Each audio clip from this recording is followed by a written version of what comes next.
matin, Shabbat Shalom. Je suis content d'être ici avec vous ce matin. Dans les derniers mois, on a regardé on a commencé à regarder le livre des Hébreux, comme nous savons que c'était une lettre écrite quelque part au début du premier siècle à une communauté spécifique de gens de Juifs qui suivaient le Messie.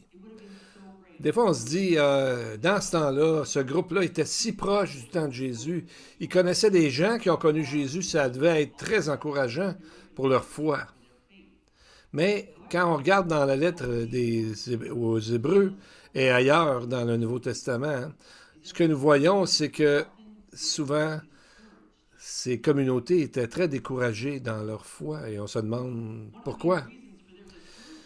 Une des principales raisons que nous allons voir, et ça nous arrive à nous aussi, c'est lorsqu'on a des attentes qui ne sont pas rencontrées. Vous savez, quand on a des idées, des attentes au sujet de Jésus, eux autres, il y avait une attente au sujet de quand le Messie va venir.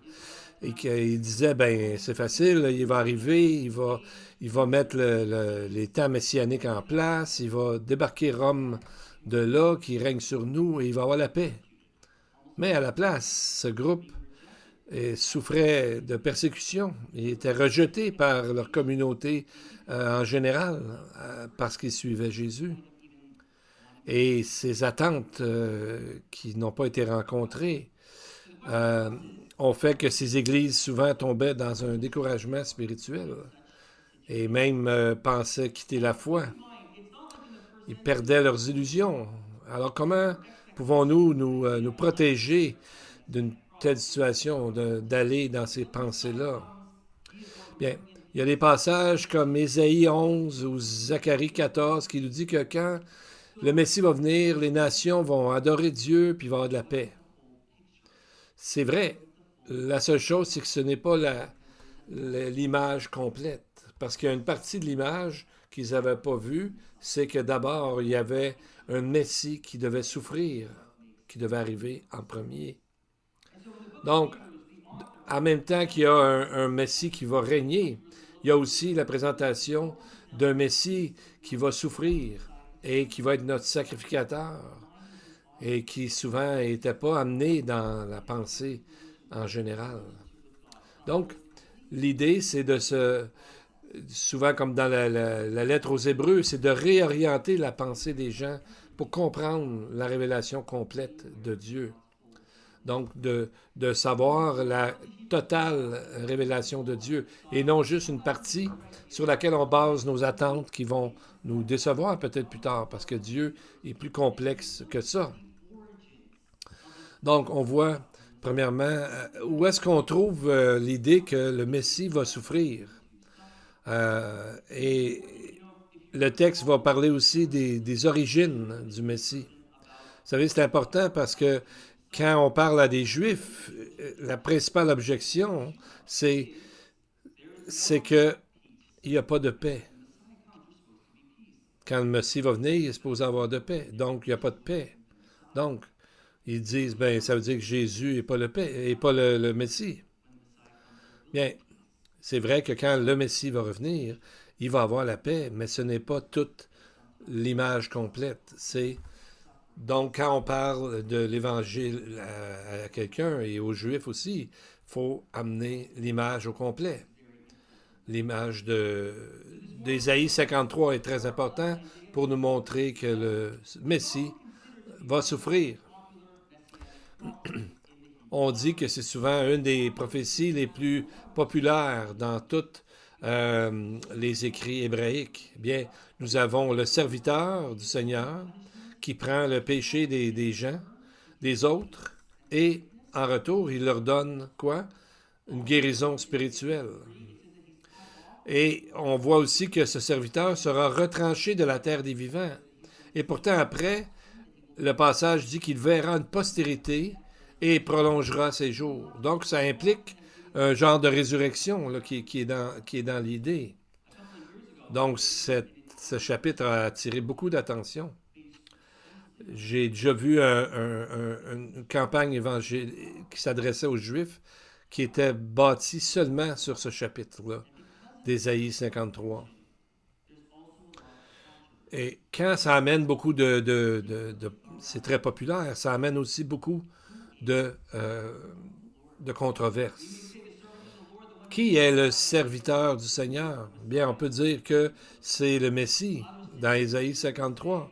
D'autres aujourd'hui vont dire que c'est la nation d'Israël qui souffre à cause des punitions des nations, ou c'est peut-être le prophète Jérémie qui était une personne qui a souffert et qui était innocent. Donc, il y a beaucoup de gens qui vont prendre Ésaïe 53 en dehors du contexte. Et, et les gens vont dire c'est Jésus, puis ils vont dire ok, c'est beau. Puis les gens vont dire ok, tu vois, c'est une prophétie messianique.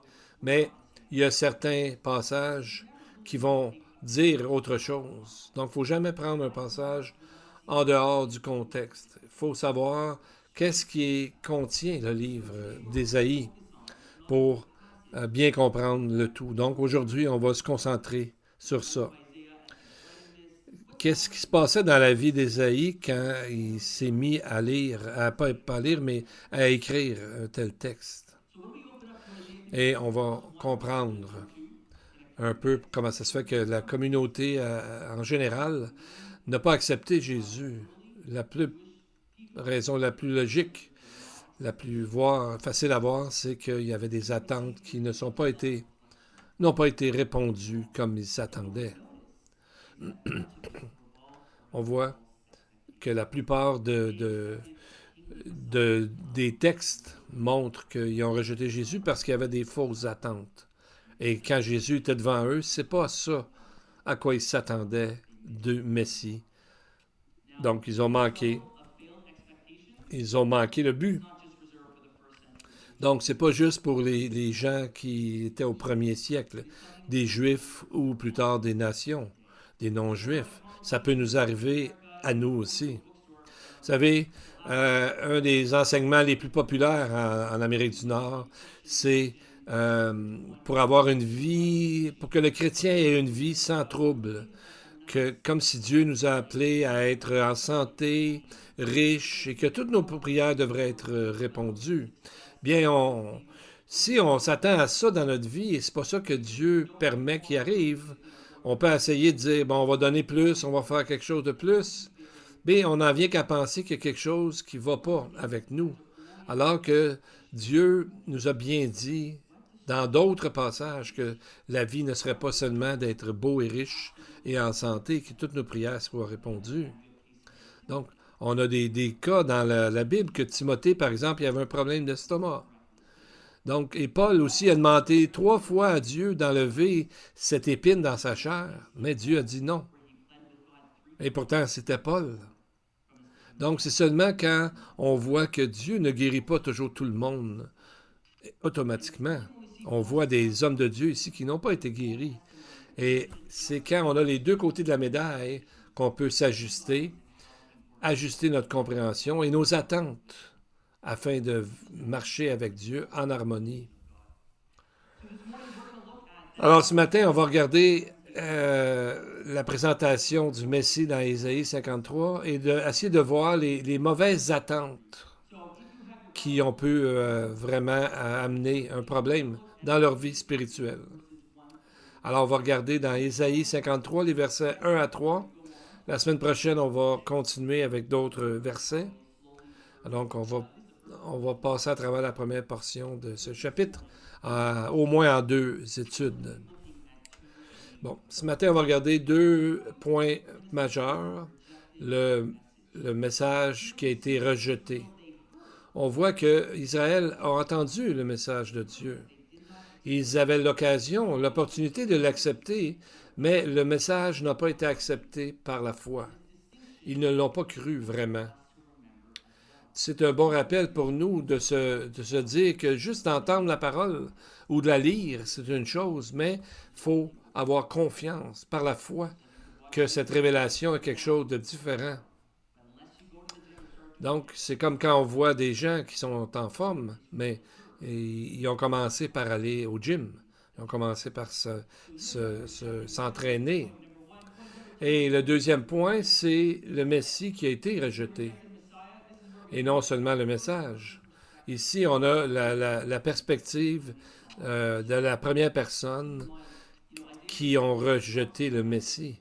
On voit dans le texte ce qu'ils étaient en train de penser et l'impact de leurs fausses attentes ou des attentes complètement irréalistes par rapport à ce que la Bible annonçait. Donc, on va voir le message qui a été rejeté et le Messie qui a été rejeté.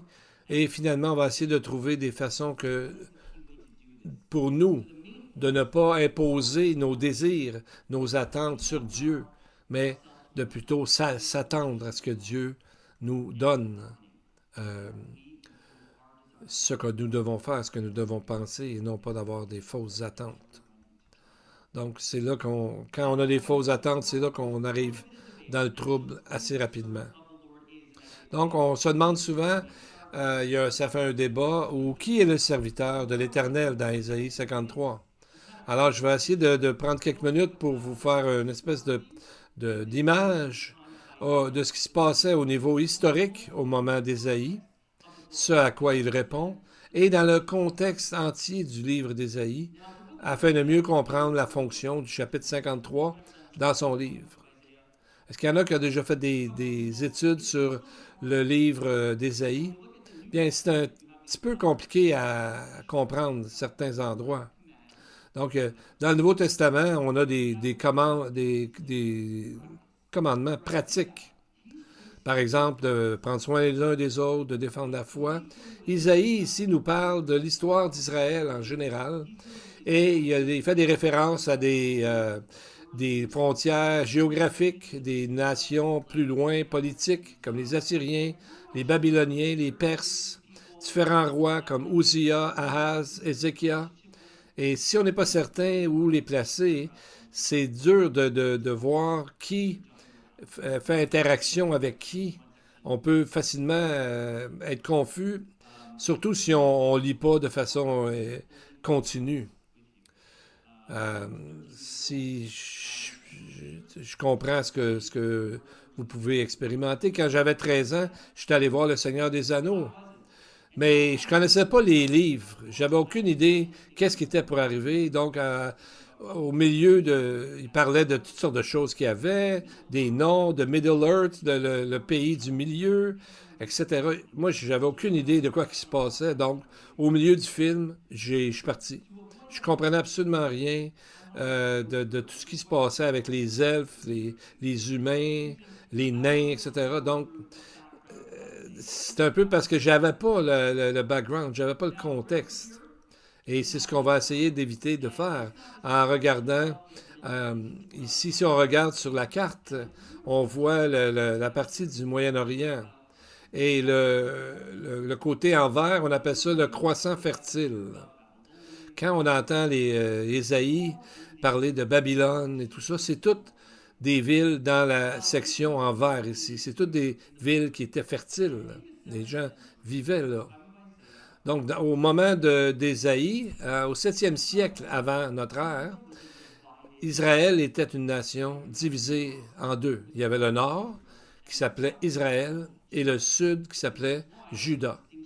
C'est pour ça qu'il y a une différence dans les prophètes qui parlent qu'un jour Israël va être uni à nouveau. Si jamais on trouvait une machine à retourner dans le temps, on pourrait voir que le Moyen-Orient, on voudrait aller en Juda et non en Israël. Parce que Israël était plein d'idolâtrie. Juda était connu pour être plutôt fidèle à Dieu, en général. Donc, il y a un background historique quand Ésaïe parle de tous ces endroits-là. Il y a 3 différentes périodes de temps aussi dans le livre qu'on a vu. La première section, c'est d'Ésaïe, chapitre 1 à 39, où est-ce qu'il parle de la menace des Assyriens qui étaient pour menacer Israël au nord et finalement vont les disperser à travers les nations dans la suite de l'histoire. Israël, n'existait plus, mais Dieu a sauvé Juda des Assyriens. Mais le roi de Juda, chapitre 38, verset 6, il a fait un grave péché contre Dieu, et Dieu a dit, bon, je vais amener la prochaine puissance du monde à ce moment-là, Babylone, et non les Assyriens, pour venir et amener Juda en exil. Ésaïe, chapitre 39. Et c'est le sujet de la seconde section d'Ésaïe, Ésaïe 40 à 55, qui parle avec des Babyloniens.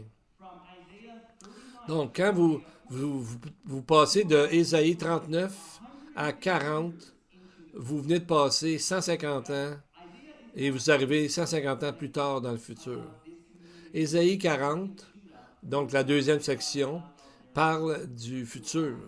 Donc, Ésaïe maintenant est en train de parler prophétiquement à Juda, qui sont déjà en exil et ils s'attendent bientôt à retourner dans leur pays. Et c'est dans cette section-là de l'attente de retourner dans le pays que Ésaïe essaie de donner à la nation à travers l'Esprit Saint, les Écritures, de l'espérance. Et finalement, la troisième partie, Ésaïe 56 à 66, parle d'un temps eschatologique lorsqu'il y aura la paix sur la terre. Et aujourd'hui, on va regarder surtout la deuxième section, Ésaïe, chapitre 40 à 55. Parce que maintenant, il y a souvent dans la Bible en hébreu une relation entre le jugement physique et la vie spirituelle. Dans Deutéronome, par exemple, Dieu dit à Israël, si tu agis bien, tu demeureras dans le pays, mais sinon, tu iras en exil. Je vais te faire sortir du pays. Donc, en gros, c'est ça. Judas, à ce moment-là, avait péché et Dieu a dit, bon, tu vas être enlevé de là, mais tu vas être ramené. Mais l'idée est que comment on fait pour vivre ce côté-là difficile, négatif. Et c'est ce que le serviteur de l'Éternel va amener dans un certain éclairage pour mieux comprendre. Vous savez, il y a plusieurs chapitres qu'on appelle les chansons du serviteur. Et quand on regarde qu'il y a deux sujets particuliers, il est supposé amener la justice aux nations, d'enseigner la Torah ou la révélation de Dieu, chapitre 42, verset 1. Et deuxièmement, d'être une lumière aux nations, d'évangéliser les autres, de parler de Dieu aux autres, chapitre 42, verset 6. Donc, essentiellement, d'être les mains et les pieds du Seigneur, les actions du Seigneur. Qui est le serviteur? Bien, on peut demander, si vous demandez à quelqu'un qui essaie d'enlever la foi chez des nouveaux chrétiens juifs, bien, tout le monde, ils vont dire, bien, on ne parle pas de Messie ici, mais on parle d'Israël. Mais dans certains cas, c'est absolument vrai. Le serviteur, c'est souvent, est souvent une référence à Israël. Par exemple, Ésaïe 44, 1. Dieu dit, écoute maintenant, ô Jacob, mon serviteur, ô Israël, que j'ai choisi. 44, verset 21. Souviens-toi de ces choses, ô Jacob, ô Israël, car tu es mon serviteur. Donc, on voit que c'est vrai qu'Israël était le serviteur de Dieu. Mais il y a quelque chose de plus grand qui est en train d'arriver ici, à travers la compréhension de ces textes. C'est que la mission d'Israël est plus grande que juste être le serviteur de Dieu, c'est d'enseigner aux autres qui est Dieu, pour être la lumière des nations, pour ouvrir les yeux des aveugles, Ésaïe 42, verset 6. Mais ils ne sont pas capables de le faire parce qu'il y a un problème majeur, parce qu'ils sont désobéissants à Dieu. Et c'est là qu'on commence à voir que Israël, il n'est pas le seul à être le serviteur de Dieu, parce qu'ils ont failli à justement être la lumière des nations et d'enseigner aux nations qu'est-ce que Dieu voulait d'eux. Donc, dans Ésaïe 49, verset 5, « Maintenant, l'Éternel parle, lui qui m'a formé dès ma naissance pour être son serviteur. » Qu'est-ce qu'il est supposé faire, le serviteur? Pour ramener à lui Jacob et Israël encore dispersés. Donc, c'est ce que le serviteur devrait faire. Non seulement ça, hein, mais il doit aussi être la lumière, verset 6, pour être la lumière des nations, pour porter mon salut jusqu'aux extrémités de la terre.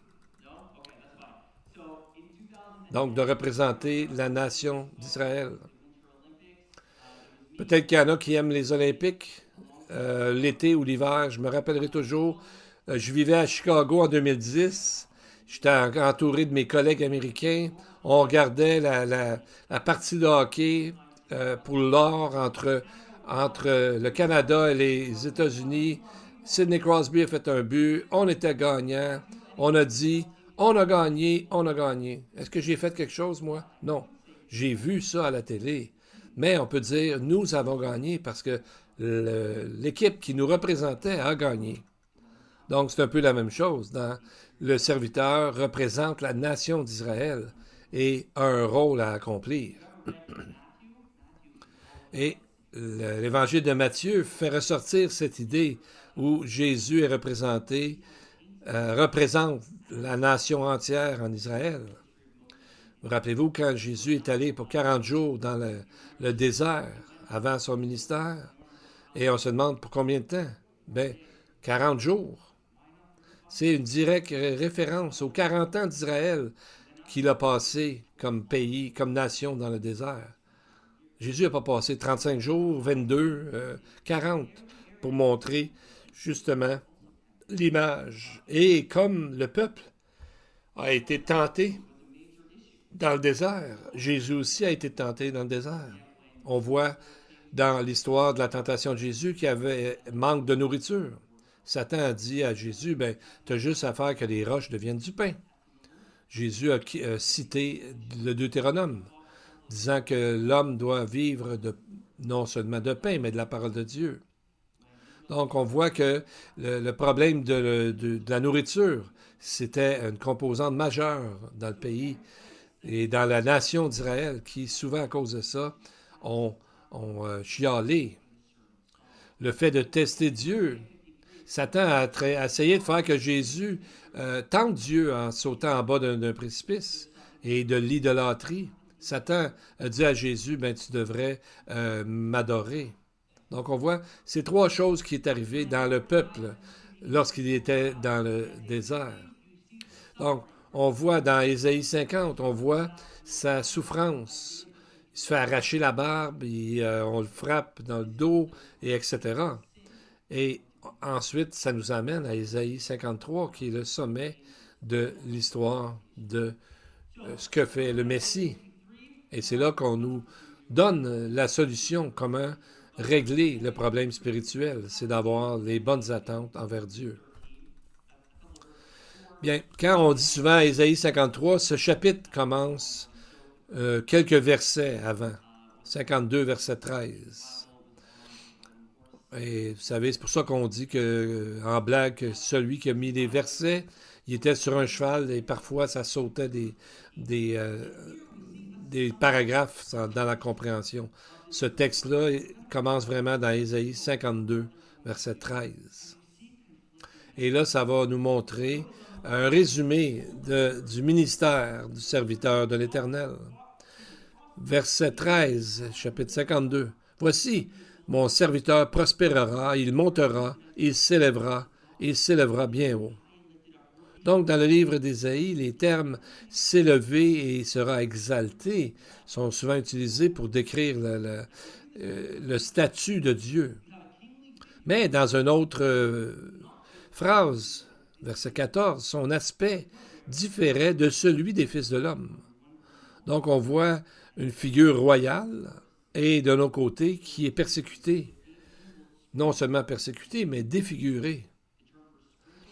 Et le verset 15, en anglais, on parle d'asperger beaucoup de monde. C'est traduit souvent, il amènera beaucoup de joie, mais c'est une mauvaise traduction. On pourrait traduire, il bénira beaucoup de peuples. C'est la même image que quand Moïse avait quelque chose pour asperger le peuple avec le sang. Et donc pour justement que le péché soit expié. Donc nous avons une figure royale qui est persécutée et qui va agir comme un souverain sacrificateur sur la nation. Et ici, on a le verset 15. Devant lui, des rois, donc des dirigeants non-juifs, fermeront la bouche, car ils verront ce qui ne leur avait pas été raconté. Ils apprendront ce qu'ils n'avaient pas entendu. Donc, on voit que on fait un contraste avec ce que Dieu leur avait donné. Ils continuaient à l'entendre. Ils l'étudient, mais ils ne comprenaient pas. Comme Ésaïe 6, verset 9 dit, « Vous entendrez, vous ne comprendrez pas, vous verrez et vous ne saisirez pas. » Donc, on voit que on voit le contraste, c'est que ce que les rois n'ont pas entendu, eux l'ont entendu et ont compris. Donc, on voit le message qui a été rejeté au verset 1 d'Ésaïe 53. Qui a cru à ce qui nous était annoncé? Qui a reconnu le bras de l'Éternel? Dans le fond, ça veut dire qui a cru notre message? Qui a cru ce qui nous était annoncé? C'est comme ça dirait littéralement, qui a cru à notre message? Qui a cru ce que nous, on a entendu? La réponse, c'est que personne a vraiment mis en action, mis dans la foi ce qu'ils avaient entendu. Donc ici, entendre et croire est très important. Le terme croire serait mieux traduit comme étant convaincu. Alors qu'Israël avait entendu le message, il ne l'a pas accepté par la foi. Donc c'est la même chose avec nous. On peut venir à l'Église, on peut être dans les études bibliques, on peut lire notre Bible, on peut comprendre des versets par cœur, mais est-ce que c'est accompagné par la foi, par la confiance, en croyant en Dieu? Je me rappelle quand j'ai fait application pour le séminaire plusieurs années passées, j'étais avec quelqu'un au téléphone, il disait c'est pas un séminaire, c'est un cimetière. Pourquoi? Parce que souvent, les gens viennent pour comprendre la parole intellectuellement, mais cela ne remplace pas le besoin de vivre la parole de Dieu avec obéissance et avec foi. Donc, c'est comme parfois des gens ils ont des diplômes, ils ont beaucoup de choses et souvent, malheureusement, les étudiants à l'école biblique, ce qui arrive, c'est qu'ils ont leur diplôme d'une main et les papiers de divorce de l'autre parce qu'ils n'ont pas pris soin de leur épouse et de leur époux et leur famille alors qu'ils étudiaient la parole de Dieu. Donc, on peut être comme Israël et on peut se demander, sommes-nous convaincus de tout ce que Dieu nous dit jusqu'à ce que cela change véritablement notre vie? Il y a deux choses qu'on peut regarder en pensant à la parole de Dieu. Est-ce qu'on reconnaît son autorité? Est-ce qu'on fait juste la lire puis on dit « Ah, ben c'est bien beau », mais on vit différemment de ce qu'on vient de lire ou non? Alors, on voit que c'est un mandat, c'est un appel sur notre vie, la vie chrétienne.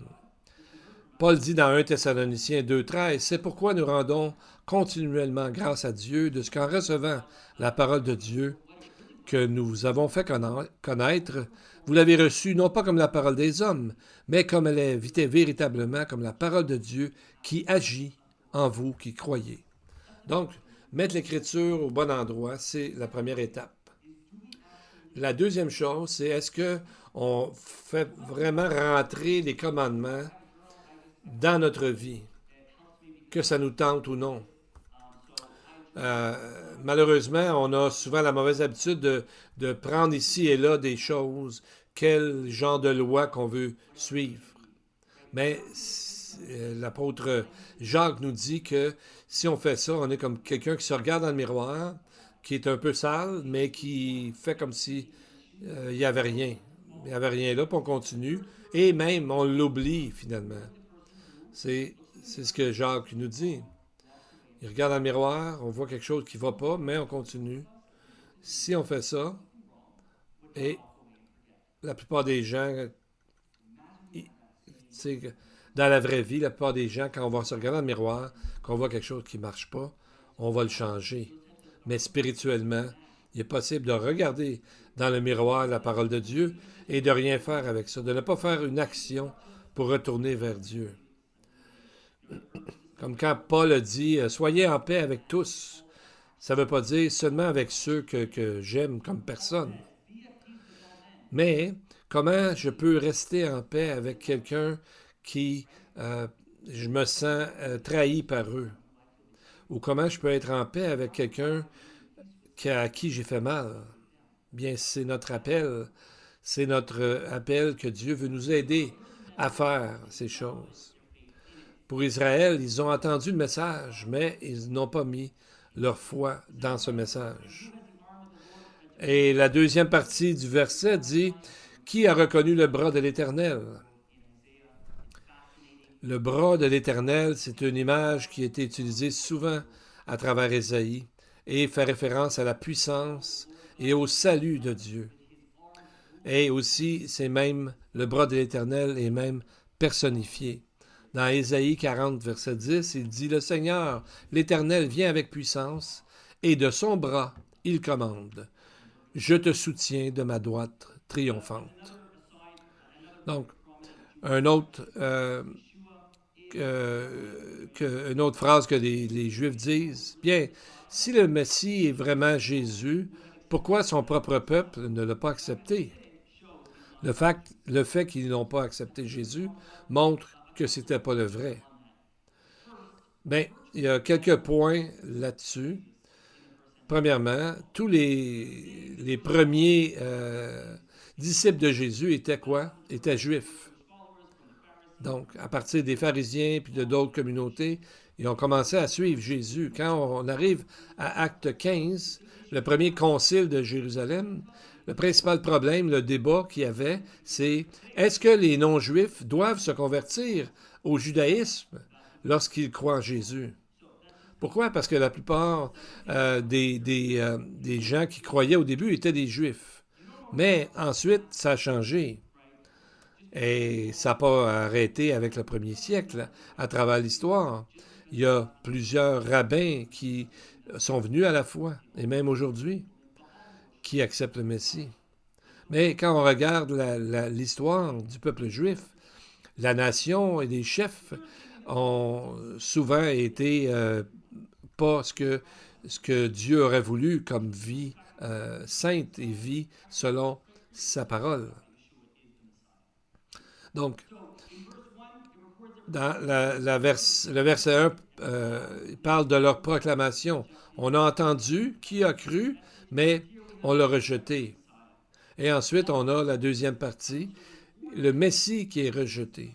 Ici, l'auteur Ésaïe met l'emphase sur deux choses, les origines du serviteur et son apparence.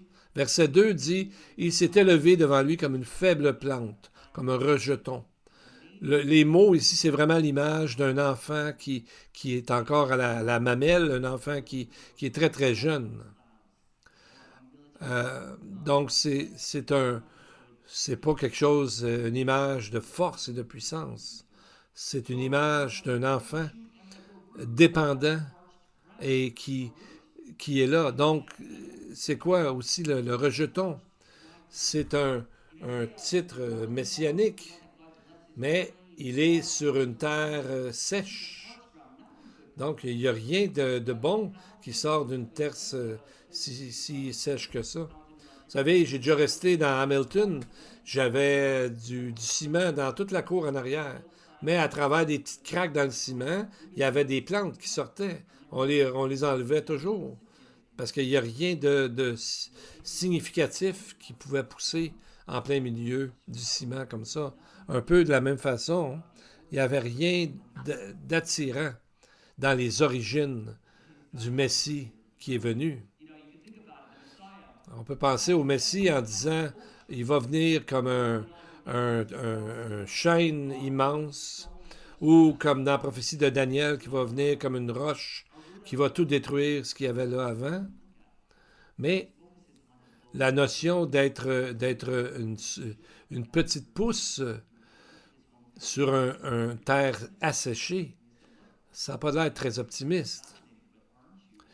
Mais c'est pour ça que quand Jésus a fait des miracles, il est retourné dans son patelin. Qu'est-ce qu'ils ont dit? N'est-ce pas là le fils du charpentier? Vous savez, c'est comme si, si Jésus arrivait, là, vous êtes à l'école ou au travail, Jésus dit, suis-moi. Est-ce que vous diriez? Bien, quand on était jeune, on nous disait de ne pas suivre des étrangers. Mais quand Jésus nous dirait aujourd'hui, lâche tout ce que tu fais et suis-moi, est-ce que vous y iriez? Selon ce passage, à moins que nos attentes sont basées sur les Écritures, la majorité de nous n'irions pas, un peu comme l'image, on ne suivra pas un inconnu. Mais si notre vie est basée sur les Écritures, bien on va comprendre que Dieu est en train de nous appeler. Alors qu'il soit attirant ou impressionnant, c'est pas grave, même si ça ne s'accorde pas à nos attentes. Parce qu'on connaît la parole de Dieu qui nous a montré que le Messie était qui n'arriverait pas en puissance la première fois. Donc, quand on regarde, on pensait avoir besoin d'un chef militaire, mais Jésus n'était pas un chef militaire. Il a même dit, rendez à César ce qui est à César. Une autre attente qui était en Qumran, qui voulait interpréter mieux la parole de Dieu. Mais tu n'as pas besoin d'être un grand érudit pour comprendre que l'une des raisons qu'ils ont rejeté Jésus, c'est qu'ils ont dit, ben c'est le fils d'un carpentier. Ils ne s'attendaient pas à ça. En plus, on parle qu'il n'y avait pas il n'y avait pas l'allure d'un homme d'État. Alors, donc on voit que ça fait vraiment amener le point important, c'est qu'il n'y avait pas de l'air d'un roi pour eux, d'après ce qu'ils pouvaient voir. Vous savez, quand on parle de Samuel, on dit qu'il était jeune et beau, plus beau qu'aucun des enfants d'Israël, et il les dépassait tous de la tête. Donc on voit, il regardait les gens avec la vue. David était blond, avec de beaux yeux et une belle figure. 1 Samuel 16, verset 12. Donc il avait peut-être l'air un peu d'une figure royale, mais ce n'était pas le cas pour le Messie du tout. C'est pas juste qu'il avait été battu, tout ça, ça vient plus tard dans les versets. Mais c'est juste qu'en lui-même, il y avait d'autres attentes. Il n'avait pas l'air d'un homme d'État, disons. Donc, vous savez, quand on regarde des images de Jésus, je ne sais pas d'où viennent ces images-là, mais on voit, il a l'air un peu européen, pas trop foncé, il paraît bien. Mais il y a plusieurs années, il y a quelqu'un qui a fait dans le temps médiéval, et ils ont sorti une image en 2015. Pas mal différente comme image, voyez-vous? Parce que à partir de ce que la Bible dit, on fait une image plus réaliste, mettons, même qu'on ne sait pas qu'est-ce que Jésus a l'air vraiment. Mais on voit que c'est sûrement pas le Jesus Christ Superstar qu'on a vu dans la première image. On voit aussi que le texte dit quelque chose comme « Et aucun roi n'en ferait aucun cas ». Le terme de majesté dans le livre d'Ésaïe est utilisé 6 fois. Pardon. Il parle toujours de la majesté de Dieu ou la splendeur de Jérusalem. Mais ici, il n'y en a pas aucune. Il n'y a pas de charisme au sujet de Jésus, d'après les textes qu'on voit. Donc, on voit qu'il n'y a pas une apparence que les gens auraient couru après lui. Ce n'était pas une vedette. Donc, c'est simplement autre chose qui devait attirer les gens à Jésus, et non pas son apparence physique. Donc, on voit, au verset 3, on voit un peu qu'est-ce qu'il pensait vraiment de lui. Méprisé et abandonné des hommes, homme de douleur et habitué à la souffrance, semblable à celui dont on détourne le visage, nous l'avons dédaigné, nous n'avons fait de lui aucun cas. Ça veut dire qu'il était méprisé, il était haï. Le mot est méprisé peut être utilisé de cette façon, qu'il était vraiment haï. Comme Ésaü, quand Goliath a vu David, il l'a méprisé. Parce que David était tellement jeune, Goliath a été offensé de voir que David était là devant lui.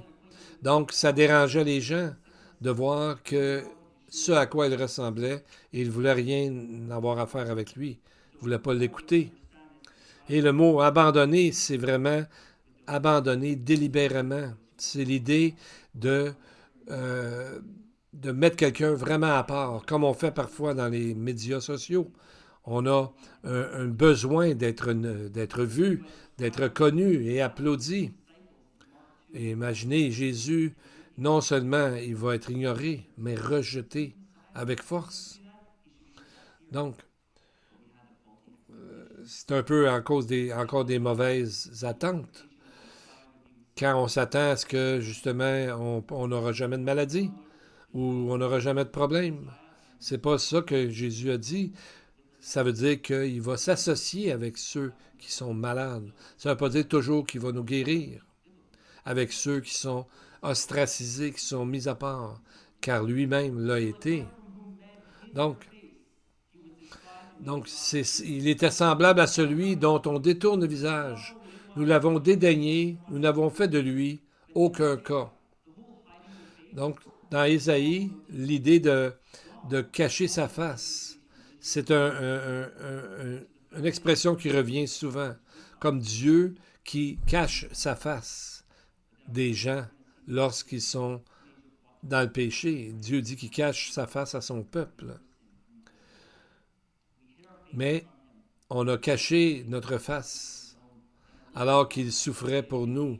Dans Ésaïe 50, verset 6, juste avant, Jésus dit, dans le fond, parlant du serviteur, « J'ai livré mon dos à ceux qui me frappaient et mes joues à ceux qui m'arrachaient la barbe. Je n'ai pas dérobé mon visage aux ignominies et aux crachats. » Il a passé à travers tout ça pour nous. Donc, c'est l'idée pourquoi le Messie a été rejeté. C'était pas l'image qu'il s'attendait. Et qui pourrait remplir ce rôle? Je me suis demandé comment ça devait être merveilleux de retourner 2000 ans en arrière, d'écouter Jésus, de le suivre. Mais quand je lis ce passage, ça me cause un défi. Est-ce que ma compréhension de qui est le Messie est en accord avec les Écritures? Pensez à ça. Certains des gens qui l'ont suivi étaient considérés des terroristes, comme Simon le Zélote, ou leur vue politique qu'ils trouvaient terrible à ce moment-là. Matthieu, il collectait les taxes pour l'ennemi romain. Est-ce que...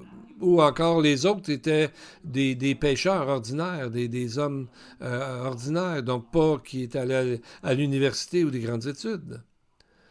Mais Jésus a réussi à faire de ces gens-là bien différents un ensemble de disciples vraiment tissés serrés, comme on dirait aujourd'hui. Et quand Jésus a été mis sur la croix, selon Rome, ça voulait dire qu'il était un traître.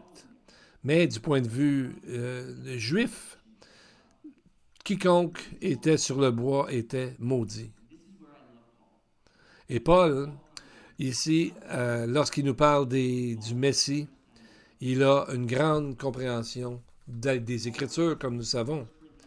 Paul a écrit « Je vous ai donné ce qui est de plus important que Christ est mort pour nos péchés selon les Écritures. » Et à cause de ça, on voit quelle valeur il donne au Messie. Paul, il avait du prestige, il avait une position que tout le monde respectait. Rappelez-vous dans Philippiens 3, pour répondre aux gens qui se vantaient de certaines choses, il dit, « Moi, chapitre 3, verset 5, « Moi, circoncis 8e jour de la race d'Israël, tribu de Benjamin, etc., Qu'est-ce que je fais avec ça? Je traite ces choses-là comme de la boue, comme une perte à cause de Christ. Il dit, je les regarde comme de la boue afin de gagner Christ, de connaître Christ et la puissance de sa résurrection et la communion de ses souffrances en devenant conforme à lui dans sa mort, pour parvenir, si je le puis, à la résurrection d'entre les morts. Donc on voit Paul mettait ça en premier dans sa vie. Maintenant, quand ça revient à nous dans notre cours, quelles sont nos attentes aujourd'hui? Tenons-nous loin des choses comme quelqu'un est très populaire, il est attrayant, et quelqu'un qui vous dit que vous allez avoir un succès garanti, la santé, de la richesse. Est-ce qu'on doit prier pour la richesse, la santé, le succès? Ben oui, mais il faut toujours balancer nos désirs, nos attentes dans notre cœur avec ce que Dieu nous appelle à faire et à vivre. Donc, quelle que soit la position, on peut vouloir une meilleure position, d'être plus efficace dans sa communauté ou d'être plus sécure dans notre identité, mais on a toujours besoin de baser nos attentes sur la parole de Dieu, sur Dieu lui-même. Donc, en résumé, on voit dans ce passage qu'Israël, anciennement, avait des fausses attentes au sujet de Dieu. Comment on peut se protéger de faire ça? C'est d'être dans la révélation au complet de Dieu pour pas avoir seulement un côté de la médaille. Et la semaine prochaine, on va voir ce qu'il a accompli par rapport à sa souffrance et lorsqu'il a fait toutes ces choses, il l'a fait pour nous. Mais si vous avez jamais été découragé, on va finir avec l'exemple de Jean le baptiseur. Quand il a vu tout ce qu'il arrivait, il a baptisé Jésus. Et quand il est arrivé à un moment donné, il a dit aux gens, « Suivez Jésus, pas moi. » Mais à un moment donné, il est dans la prison. Il était en prison physiquement, il était enchaîné. Donc, John, pour lui, ses attentes devait se demander si le Messie est arrivé, qu'est-ce que je fais ici? Luc 7, il a dit, il a fait envoyer des gens à demander à Jésus, es-tu celui qui doit venir ou devons-nous en attendre un autre? Qu'est-ce que Jésus a répondu? Allez rapporter à Jean ce que vous avez vu et entendu au sujet des aveugles qui voient et des gens qui sont guéris et des sourds qui se mettent à entendre et des muets qui parlent. Et Jean a compris à ce moment-là que c'est exactement ce que les Écritures au sujet du Messie disaient qu'il se ferait par lui des guérisons. Donc ce n'est pas nos circonstances, nos émotions ou nos feelings, mais la parole de Dieu qui doit prédominer. Prions. Let's pray. Father, we thank you for your word. We thank you for the guidance that you give to us, Lord. We thank you for the guidance of your Holy Spirit. Father, I pray for the conviction of the Spirit daily on all of us, Lord, that as we read your word, that we learn, but we also become convicted. Lord, that we understand you more, that we get a better perspective of who you are, Lord, but we are also formed into your image. Lord, may this be a daily walking, growing habit of ours. Father, we thank you for the suffering Messiah. Lord, we thank you for what was accomplished and that we could be in a relationship with you. Pray in Yeshua's name. Amen.